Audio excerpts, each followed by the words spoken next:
Top. Shalom, alléluia, bonjour peuple de Dieu. Encore bonne et heureuse année 2022.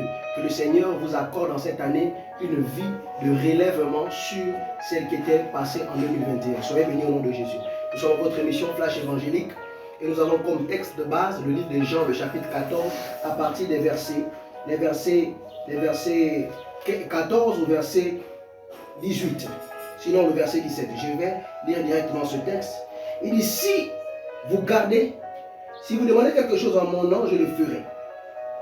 Si vous m'aimez, gardez mes commandements.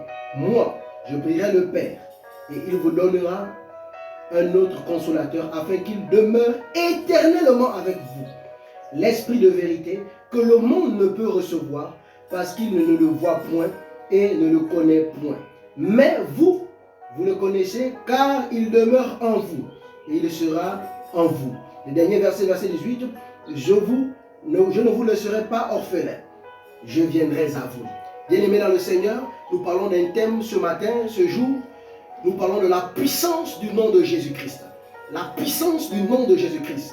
Il y a certainement des années, tu es arrivé en Christ, et quand tu dis au nom de Jésus, il y a quelque chose qui se passe, mais quelque chose ne se passe réellement pas.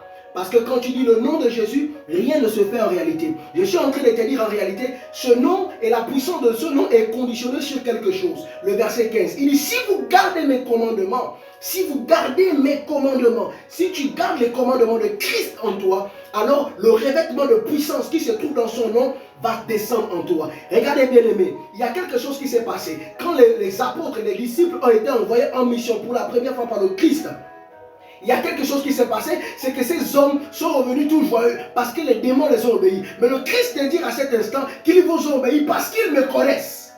Et ici au verset 14, il dit, si vous demandez quelque chose en mon nom, je prierai le Père. Le verset 16, il dit, je prierai le Père afin qu'il vous accorde un consolateur.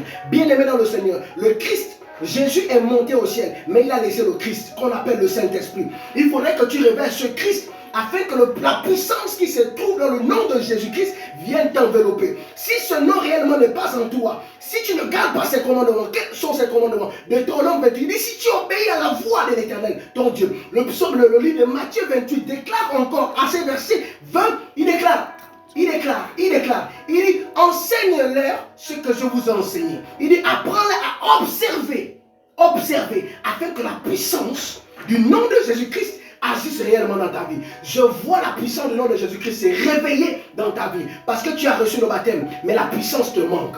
Tu as reçu le baptême, mais tu ne gardes pas ses commandements. Observe la justice de Dieu. Il dit, le monde ne l'a point reçu, mais toi tu reçois ce nom.